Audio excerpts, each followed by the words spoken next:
ड्रामे की स्टार्टिंग में डॉक्टर ओल्ड लेडी से कहते हैं कि ये लो टेस्ट की रिपोर्ट आ गई। तब मिस्टर लू अपनी मॉम से कहते हैं कि जो पूछना है सीधा मुझसे पूछो ना, चुपके चुपके चेक क्यों करवा रही हो।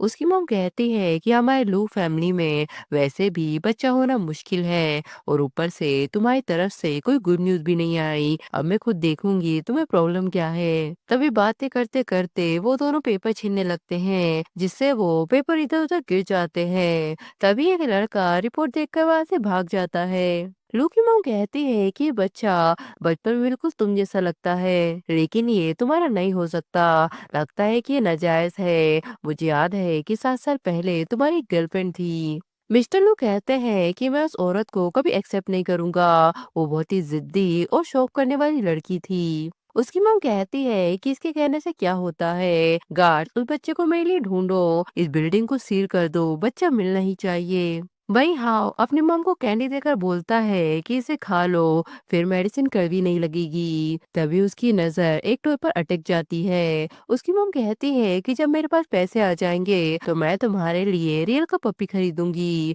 ये सुन के हाँ खुश हो जाता है। तभी शैन को मैसेज आता है कि मिस्टर लू आफ्टरनून में आ रहे हैं, कंपनी में क्लीनिंग स्टाफ कम है, इसलिए तुम जल्दी से आ जाओ वरना अपना सारा सामान पैक करके चली जाओ। शहनाज से कहती है कि मैं काम खत्म करके तुम्हारे पास लौट आऊंगी, तब तक तुम यहीं पर रहना। दूसरा ओल्ड लेडी गार्ड पे गुस्सा करती है कि इतना छोटा सा काम भी तुम लोगों से हैंडल नहीं होता, आखिर तुम लोग किस काम के हो। तभी वहाँ हाँ उन्हें डॉग के साथ खेलता हुआ मिल जाता है।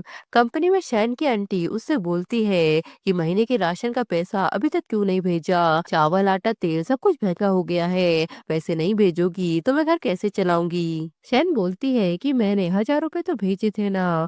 उसकी आंटी कहती है क्या मुझे भिखारी समझा है, तुम्हारे कजन की शादी होने वाली है, मुझे गोल्ड ब्रेसलेट चाहिए और 10,000 रुपए भेजो, नहीं तो सबको घर से निकाल दूंगी। शैन टेंशन में आ जाती है और युआन नाम के लड़की से टकरा जाती है। युआन कहती है क्या तुम अंधी हो। शैन कहती है कि सॉरी गलती से टक्कर हो गई। युआन बोलती है कि बोलने से क्या ठीक हो जाएगा, मेरी ड्रेस देखो क्या हाल कर दिया है तुमने, ये डिजाइनर की ड्रेस थी। तो दूसरी लड़की कहती है कि मैडम आप खुद ही फोन देखते हुए चल रही थी, तुमने ही शैन को टक्कर मारी थी, अब उल्टा ही उस पर ब्लेम कर रही हो। युआन कहती है कि क्लीनर होके किसको एटीट्यूड दिखा रही हो। तब शैन उस लड़की को बीच में बोलने से मना कर देती है। युआन कहती है कि खड़ी क्या हो, बात यहीं खत्म नहीं हुई, अभी के अभी मुझे पैसे दो। शैन कहती है पर अभी मेरे पास इतने पैसे नहीं है, मैं तुम्हारी ड्रेस साफ कर देती हूँ। युआन कहती है कि दूर हटो, मुझे हाथ भी मत लगाना, और वो शैन को धक्का दे देती है जिससे उसके पेट में दर्द होने लगता है। तभी वह लू आकर कहता है कि यहाँ क्या हो रहा है। युआन कहती है कि तुम्हारी कंपनी की क्लीनर बहुत ही केयरलेस है, मेरी ड्रेस गंदी कर दी और अब यहाँ ड्रामा कर रही है। लू कहता है तो एचआर को बोलो और इसे तुरंत निकलवाओ। शैन कहती है कि प्लीज ये जॉब मेरे लिए बहुत जरूरी है। लू सोचता है कि ये तो शैन की आवाज है। ट्रेजर में दिखाते हैं कि वो शैन से कहता है कि प्लीज मत जाओ, देखो मेरे पास पैसे हैं, मैं बड़ा होके बहुत पैसे कमाऊंगा। शैन कहती है कि इसकी वैल्यू क्या है, हटो मेरे रास्ते से, और वो उसे छोड़कर चली जाती है। लेकिन वहां पर उसका मैसेज पड़ा रह जाता है जिसे लू अपने पास ही रख लेता है। प्रेजेंट में युआन कहती है कि अब निकलो यहाँ से। शैन बोलती है कि मुझे माफ कर दो, मेरी ही गलती थी, तुम बड़ी दिल वाली हो, प्लीज हम जैसे छोटे लोगों को माफ कर दो। युआन कहती है कि तुम्हें अभी तक अपनी औकात समझ नहीं आई। तभी लू उससे कहता है कि उसे छोड़ दो। फिर वो शैन से कहता है क्या तुम्हें पैसे चाहिए,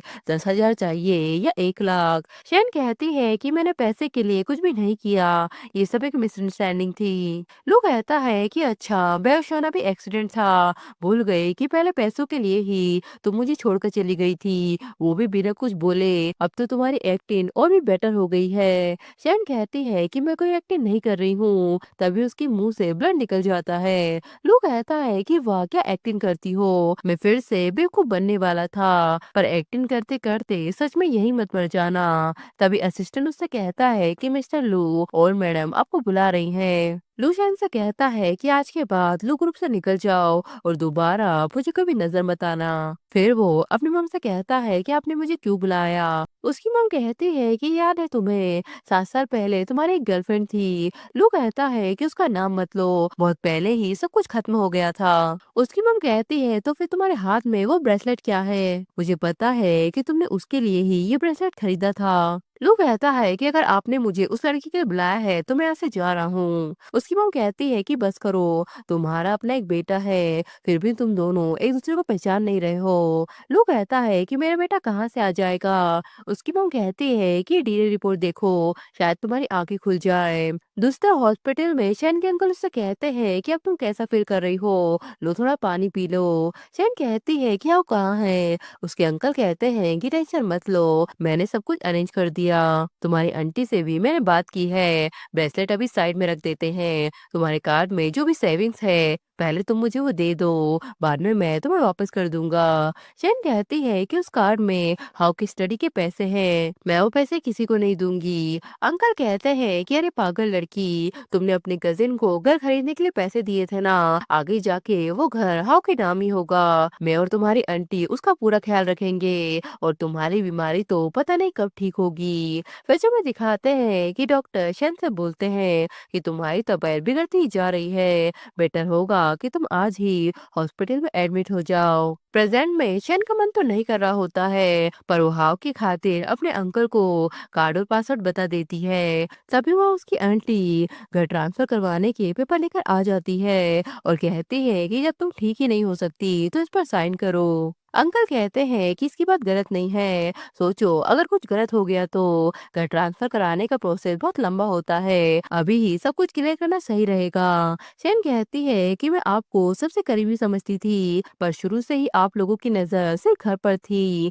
वही लू अपनी मॉम से कहता है तो क्या हुआ अगर मेरा बेटा है तो? उसकी मॉम पहले भी पैसों के लिए मुझे छोड़कर चली गई थी और अब उसे बीमारी का ड्रामा करके पैसे चाहिए। हाँ कहता है कि मेरे मॉम के बारे में ऐसा मत बोलो, वो एक्टिंग नहीं कर रही हैं और ना ही उन्होंने डैड को छोड़ा था। लू कहता है कि तुम फिर से यहाँ क्यों आए? उसकी मॉम कहती है क्योंकि ये तुम्हारा बेटा है। हाँ कहता है कि डॉक्टर ने बोला है कि मॉम को बहुत सीरियस बीमारी है, कभी भी उनकी जान जा सकती है, वो डैड को दुख नहीं देना चाहती थी इसलिए वो उनसे दूर चली गई। ये सुन के लू के होश उड़ जाते हैं। असिस्टेंट कहता है कि मिस्टर लू, जो क्लीनिंग करने वाली लड़की थी ना, उसे एम्बुलेंस ले गई। लू कहता है कि उसे क्या हुआ? असिस्टेंट कहता है कि उसे स्टमक कैंसर है। दूसरी शैन कहती है कि वो घर हाउ का है, मैं इन पेपर पे साइन नहीं करूंगी। उसकी आंटी कहती है कि बच्चों को घर की क्या जरूरत, इन सालों में तुमने हमारे घर का खाना पीना खाया है, अब जल्दी से इस पर साइन करो, नहीं तो आज ही मैं तुम्हें सड़क पर फेंक दूंगी। शैन बोलती है कि मैं कभी भी साइन नहीं करूंगी, चाहे मैं मर क्यों न जाऊं। उसकी आंटी कहती है कि आज तो तुम्हें साइन करना ही पड़ेगा, तुम्हारे पास और कोई चॉइस नहीं। तब शैन वहाँ बहस हो जाती है। उसकी आंटी कहती है कि अच्छा हुआ, जल्दी से इसे पकड़ो और पेपर पर अंगूठा लगवाओ। डॉक्टर कहते हैं कि पेशेंट की कंडीशन क्रिटिकल हो गई है, जल्दी सर्जरी करनी पड़ेगी, तुम लोग फैमिली मेंबर हो ना, पहले 2 लाख रुपए डिपॉजिट करो। उसकी आंटी कहती है कि कैसा इलाज, ये तो वैसे भी ठीक नहीं होने वाली, मेरे रास्ते से हट जाओ। वही हाव और लू ट्रैफिक में फंस जाते हैं। हाव लू से कहता है कि मेरी मॉम मरेंगी तो नहीं ना। लू कहता है कि चिंता मत करो, तुम्हारी मॉम को कुछ नहीं होगा। फिर वो बाइक पर हाव को बिठाता है और हॉस्पिटल की तरफ चल देता है। इसके बाद हाव हॉस्पिटल में अपनी मॉम के पास आ जाता है। उसकी मॉम की अभी अभी सर्जरी हुई थी। वो हाव से कहती है कि तुम ठीक हो ना, किसी ने तुम्हें बुली तो नहीं किया। हाव कहता है कि टेंशन मत लो, अंकल लू मुझे यहाँ लेकर आए हैं, वो तुम्हारी बहुत टेंशन कर रहे थे। लू शैन से कहता है कि ये सब मेरी ही गलती थी, मुझे पता चल गया है कि तुम मुझे बीमारी की वजह से छोड़ के गई थी और मुझे ये भी पता है कि तुमने हाव को अकेले बहुत तकलीफों में पाला है, जो मैंने बहुत पहले तुम्हारे साथ किया था उसके लिए सॉरी, मेरे साथ लू फैमिली में वापस चलो। तभी वहाँ लू की मॉम भी आ जाती है। वो कहती है कि पागल लड़की, इतने सालों से तुमने बहुत कुछ झेला है, अब मैं तुम्हें और हाव को कभी दूर नहीं होने दूंगी। शैन कहती है कि अच्छा है, मेरे मरने मरने के बाद लू फैमिली हाउ का ख्याल रखेगी। इसके बाद एक लड़की युआन से कहती है कि तुम बचपन से ही लू फैमिली पली बड़ी हो, वो लेडी तुम पर सबसे ज्यादा ट्रस्ट करती है, पर ना जाने अचानक मिस लू कहाँ से आ गई। युआन कहती है कि ये कौन है। लड़की कहती है कि सच में वो अभी अभी हॉल में आई है। तब युआन शैन को देखकर बोलती है कि ये मिस लू कैसे हो सकती है। वही शैन फोन पर किसी से कहती है कि मेरे पास सर्जरी के पैसे नहीं है, मैं अभी जो है उसी में सेटिस्फाइड हूँ। युआन सोचती है कि ये सच में मरने वाली है, फिर उससे कहती है कि मत सोचना कि ऐसी बनकर तुम लू फैमिली में ऊपर चढ़ जाओगी। लू फैमिली की बहू कौन बनेगी ये बहुत पहले ही डिसाइड हो चुका है। या वो बचपन से ही लू के साथ पली बड़ी है, वो खूबसूरत है और रिच बैकग्राउंड वाली है, तुम जैसी पैसों के लिए भागने वाली लड़की से 100 गुना बेहतर। जब से याओ अब्रॉड गई है, लू रोज उसका वेट कर रहा है। उसने उसके लिए अलग से बैरिंग रूम भी डेकोरेट करवाया है, जहाँ कोई भी उसके अलावा जा नहीं सकता। शैन कहती है कि हाँ तो वैसे भी मेरा मिस लू की पोजीशन छीनने का कोई इरादा नहीं है। युआन कहती है कि छीनने का हक भी है तुम्हारे पास, सिर्फ भाव की वजह से तुम्हें घर में आने दिया गया है, पर मिस लू की सीट के सपने कभी मत देखना।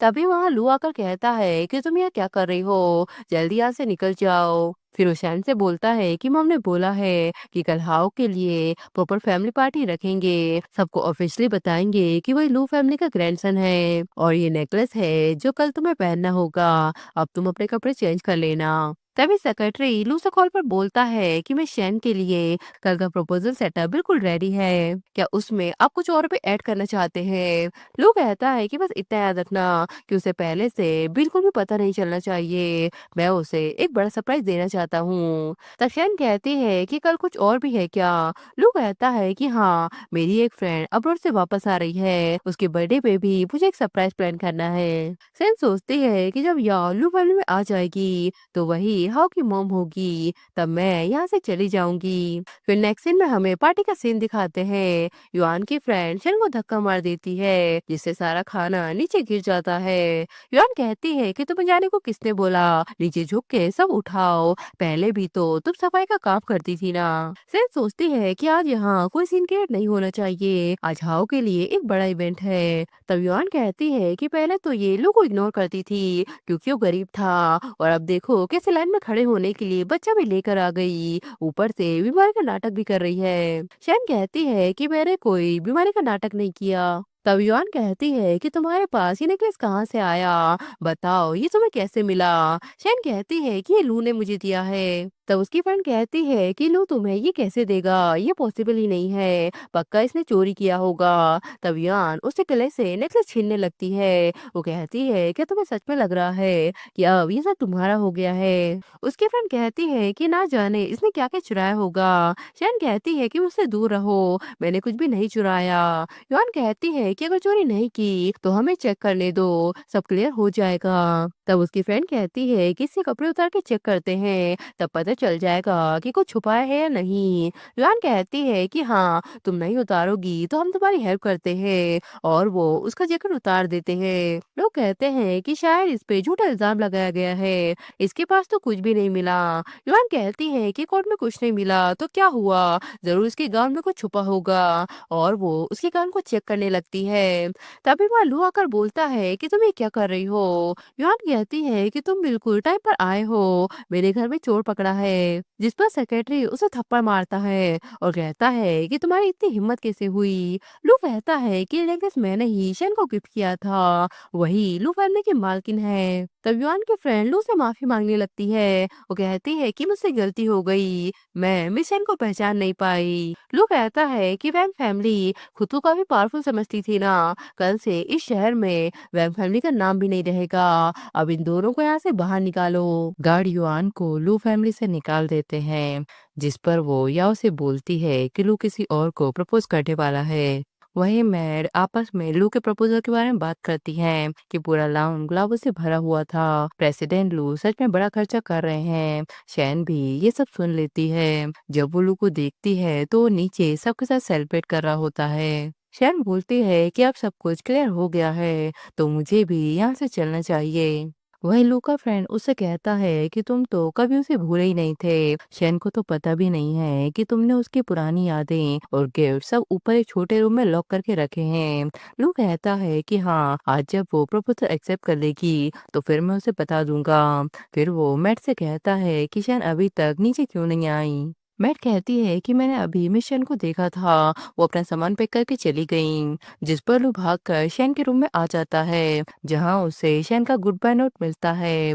दूसरी आंटी शैन से कहती है कि तुम हमारे घर में क्यों घुस रही हो, ये अब से हमारा ऑफिशियल घर है। शैन बोलती है कि अगर तुम्हारा कब से हो गया। उसकी आंटी कहती है कि जब तुम बीमार थी तो तुमने खुद थंबप्रिंट लगाया था।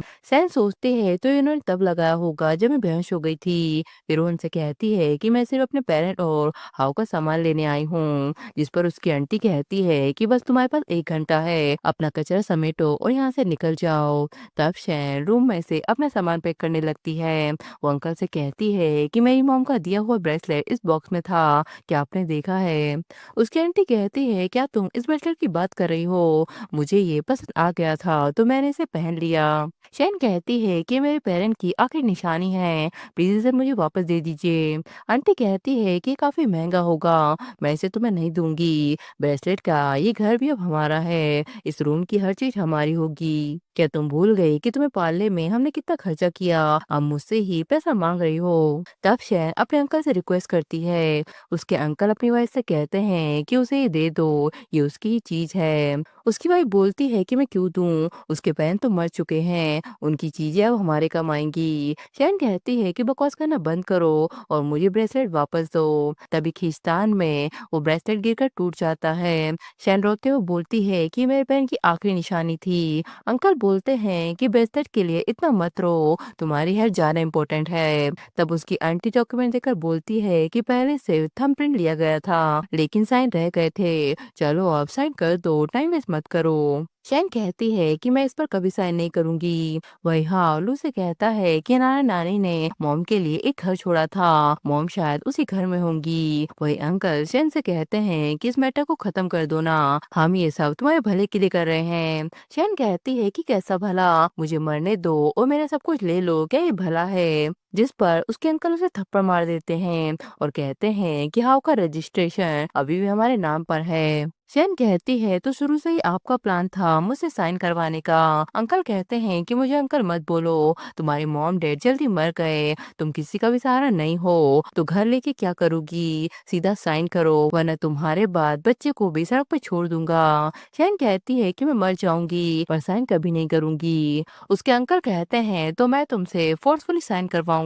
जिस पर शैन उसके हाथ पर काट लेती है। उसके अंकल कहते हैं क्या तुम पागल हो गई हो, आज मैं तुम्हें मार दूंगा। तभी वहाँ हाउ लू भी आ जाते हैं। वो शैन से कहते हैं कि डरो मत, मैं आ गया हूँ। आंटी कहती है कि तुम लोग कौन हो, हमारी फैमिली मैटर में तुम क्यों बोल रहे हो। लू कहता है तो तुम ही शैन के खून चूसने वाले रिश्तेदार हो। आंटी कहती है कि तुम ही क्या बकवास कर रहे हो, हम तो उसके अपने हैं। हाउ कहता है कि तुम लोग मॉम के अपने नहीं हो, तुम लोगों ने मुझे बालकनी में सोने को बोला था, खुद चिकन खाते थे और मुझे सिर्फ बचा हुआ राइस देते थे। तुमने ये भी कहा था कि जब मॉम मर जाएगी तो मुझे अनाथ आश्रम में भेज दोगे।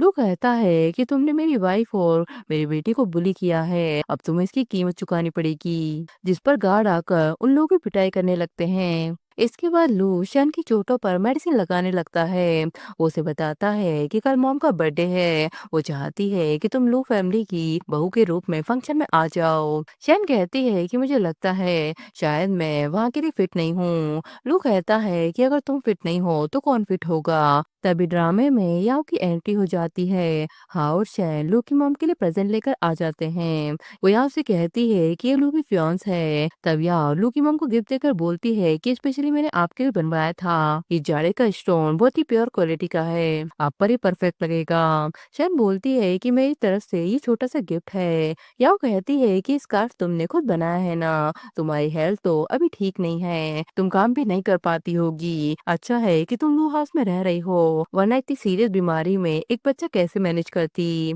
तभी वह लू आकर शैन को रिपोर्ट दिखाकर बोलता है कि तुम्हारी इलनेस में इम्प्रूवमेंट आया है, अब होप है कि तुम ठीक हो जाओगी। ये सुन के याओ का मुंह बिगड़ जाता है। लू उससे कहता है कि अब तुम्हारा नेक्स्ट प्लान क्या है? शैन बोलती है कि मैं जॉब करना चाहती हूँ। लू कहता है तो हमारी कंपनी में आ जाओ। शैन कहती है कि नहीं, मैं लू कंपनी में जॉब नहीं करना चाहती, मैं खुद ट्राई करना चाहती हूँ। वही युआन या उसे कहती है कि उसने तो यूनिवर्सिटी भी कंप्लीट नहीं की, फिर तुम उसे कंपनी में रहने के लिए क्यों मान गई? या वो कहती है क्योंकि तभी उसकी हर एक्टिविटी हमारी नजर में रहेगी। उसे पता भी नहीं है कि शिनचैन टेक्नोलॉजी एक्चुअली लू ग्रुप का ही पार्ट है। जैसे ही वो कोई गलती करेगी, फिर हम मौका देखकर उसे लू फैमिली से बाहर निकाल देंगे। तभी वहाँ शियन भी आ जाती है या उससे बोलती है कि तुम्हारा इस कंपनी में वेलकम है, ये हमारे प्रोजेक्ट की लीडर है। युआन कहती है कि इंट्रोड्यूस करवाने की कोई जरूरत नहीं है, हम पहले से ही एक दूसरे को जानते हैं। या वो कहती है कि ये तो अच्छा है। फिर वो शैन से कहती है कि आने वाले प्रोजेक्ट में तुम्हारी एबिलिटी चेक होगी, तुम अच्छा परफॉर्म करना। शैन को ये तो अजीब लग रहा होता है, पर वो इसके लिए मान जाती है। इसके बाद युआन शाओली से कहती है कि न्यू एम्प्लॉय वाली पीपीटी कौन सी है, मैं उसे चेक करना चाहती हूँ, और वो उसे कॉफी लेने के लिए बाहर भेज देती है। नेक्स्ट दिन में जब शैन मीटिंग में अपना प्लान दिखाती है, तो वहाँ पर कार्टून की इमेज चलने लगती है, जिसे देखकर सब लोग उसका मजाक उड़ाने लगते हैं। युआन कहती है कि इतनी इंपॉर्टेंट मीटिंग में तुम इतनी वीक पीपीटी लेकर आई हो। शैन बोलती है कि सॉरी, मेरी असली पीपीटी में कुछ इशू हो गया है, और वो बोर्ड लेकर उस पर अपना प्लान एक्सप्लेन करती है। वो कहती है कि मेरे एस्टिमेट के हिसाब से नेक्स्ट 5 साल में स्काईडूम प्रोजेक्ट कंपनी को कम से कम 10 गुना रिटर्न दे सकता है। युआन कहती है कि सिर्फ बोलने से कुछ नहीं होता, प्रोजेक्ट में सबसे जरूरी होता है क्लाइंट से बात करके डील करना। शैन बोलती है तो मुझे क्या करना होगा? युआन कहती है कि लिया ग्रुप का कॉर्पोरेशन प्रोजेक्ट तुम जाके फाइनलाइज करो, अगर डील पक्की हो गई तो मैं मान लूंगी कि तुम कंपनी ज्वाइन करने के लायक हो।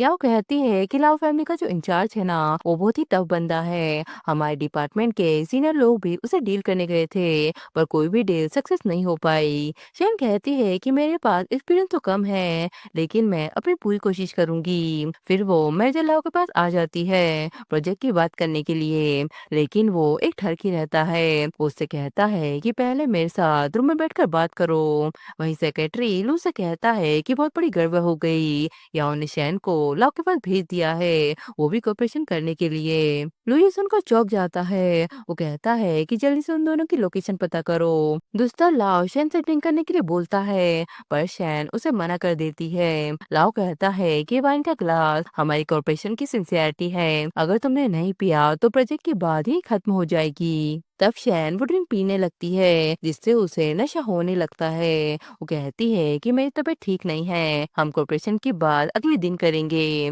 लाओ कहता है कि भागना मत, ये रूम सब प्रूव है, किसी को भी कुछ सुनाई नहीं देगा, सब लोग मुझसे डील करने के लिए तरसते हैं, तुम लकी हो कि मुझसे बात कर पा रही हो। शैन कहती है कि तुम जो कर रहे हो वो इलीगल है, मैं पुलिस को कॉल करूंगी। लाओ कहता है कि तुम्हें क्या लगता है कि तुम्हें मौका मिलेगा? रिलैक्स करो, मैंने तुम्हारे लिए स्पेशली सब कुछ अरेंज किया है। तब शैन उसे थप्पड़ मार देती है। लाओ कहता है कि तुमने मुझे मारा कैसे, अभी तुम्हें बताता हूँ। तभी वहाँ लू आकर उसे मारता है। लाओ कहता है कि तुम्हारा दिमाग खराब हो गया है, क्या तुम मेरी लाओ फैमिली को जानते भी हो? जिस पर लू डंडे से उसकी पिटाई करने लगता है। फिर वो शैन को घर ले आता है, और वो हाउ से कहता है कि मुझे थोड़ी देर के लिए बाहर जाना है, तू अपनी मॉम का ख्याल रखना। फिर वो कंपनी में आकर या उससे कहता है कि जो प्रोजेक्ट मैंने बहुत पहले ही रोक दिया था, तुमने वो शैन को क्यों दे दिया? इतनी हिम्मत आई कहाँ से तुम लोगों में मेरे खिलाफ प्लानिंग करने की?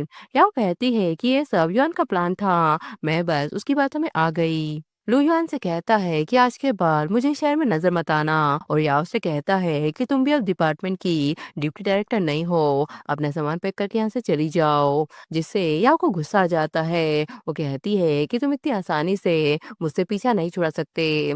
फिर वो शैन के अंकल आंटी से कहती है कि जो जगह मैंने तुम्हें बताई थी वहाँ शैन को लेकर आ जाना, इस बैग में 5 लाख है, काम हो जाने पर तुम्हें और 5 लाख मिल जाएंगे। शैन की आंटी कहती है कि तुम टेंशन मत लो, हम सब कुछ हैंडल कर लेंगे। इसके बाद शैन घर में हाउ को आवाज देने लगती है, तभी उसे टेबल पर रोज के साथ एक नोट मिलता है। उसे उसके अंकल भी उसे कॉल करने लगते हैं। वो उसे हाउ की फेक रिकॉर्डिंग सुनाते हैं। हाउ कहता है कि मॉम प्लीज मुझे बचा लो, मुझे बहुत डर लग रहा है। शैन कहती है कि तुम कहाँ हो? उसके अंकल कहते हैं कि तुम्हारा बेटा अब मेरे पास है, 1 घंटे में अकेली बताए हुए एड्रेस पे आ जाओ। अगर किसी और को बताया तो तुम्हारा बेटा दोबारा तुम्हें कभी नहीं मिलेगा। वही लू शैन को दोबारा प्रपोज करने के लिए उसका वेट कर रहा होता है।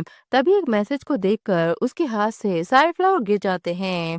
जैसे ही सैन लोकेशन पर पहुंचती है तो वो लोग उसे भी बांध देते हैं। सैन अपने अंकल आंटी से बोलती है कि तुम लोगों में जरा सी भी शर्म नहीं है, हाँ तुम्हारा भी भतीजा है। आंटी कहती है कि ये सब तुम्हारी वजह से हुआ है, सीधा घर हमारे नाम ट्रांसफर कर देती तो हमें भी इतना नीचे गिना नहीं पड़ता। याओ कहती है कि आप ये पैसे लो और यहाँ से निकल जाओ। सैन याओ से कहती है कि मेरा बेटा कहाँ है, तुमने उसे कहाँ छुपाया? याओ कहती है कि तुम कितनी पागल हो, हमने तो बस कुछ हैकर से एआई वॉइस बनवाई थी, सब तुम्हारी गलती है, तुम्हारी वजह से लोग मुझे देखता तक नहीं, बच्चा पैदा करके भी हीरो बन रही हो। अगर मैं तुम्हारी सुंदर शक्ल खराब कर दूं तो क्या लो तब भी तुम पसंद करेगा? तभी लो कहता है कि रुक जाओ, उसे मत छूना। याओ कहती है तो फिर मेरी बात मानो, इसके लिए तुम कुछ भी करोगे ना तो आज मैं तुम्हें तोड़ दूंगी। फिर वो गुंडे से कहती है कि इसको तब तक मारो जब तक ये उठ ना पाए। तब गुंडे लू की पिटाई करने लगते हैं। या उससे कहती है कि अब अपनी आंखों से देखो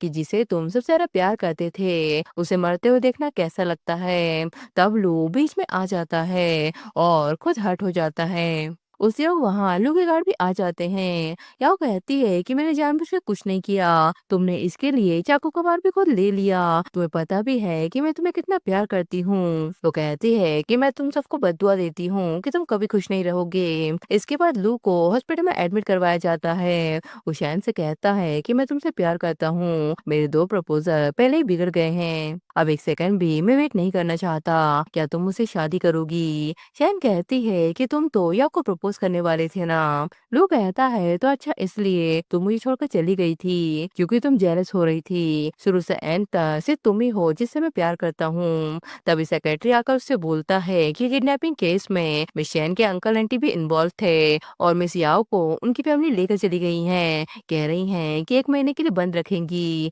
लू कहता है कि सिर्फ 1 महीने से कुछ माफ नहीं हो जाएगा, फैंग फैमिली को बोलो कि आज ही पुलिस में सरेंडर करें, नहीं तो मैं उन्हें नहीं छोड़ूंगा। इसके बाद गार्ड शैन के अंकल आंटी को लेकर आ जाते हैं। लू शैन से कहता है कि अब इन्हें तुम ही हैंडल करो। तब शैन कहती है कि पुलिस को बुला लो। अंकल कहते हैं कि प्लीज पुलिस को मत बुलाना, तुम्हारे कजन की शादी आने वाली है, अभी कोई प्रॉब्लम नहीं होनी चाहिए, प्लीज हमसे गलती हो गई, हमारी उम्र हो रही है इसलिए दिमाग काम नहीं करता, प्लीज हमें माफ कर दो। शैन बोलती है कि तुम्हारा बेटा बेटा है और मेरा बेटा कुछ नहीं, इतने सालों में तुमने हाउ के साथ कैसा बिहेव किया है, क्या कभी तुमने मुझे अपनी फैमिली माना भी है? फिर वो कहती है कि अब इनको पुलिस के हवाले कर दो, पुलिस ही इस केस को हैंडल करेगी। फिर इसके बाद हमें फाइनली लू और शैन की वेडिंग दिखाते हैं और इसी के साथ ये ड्रामा भी यहीं खत्म हो जाता है।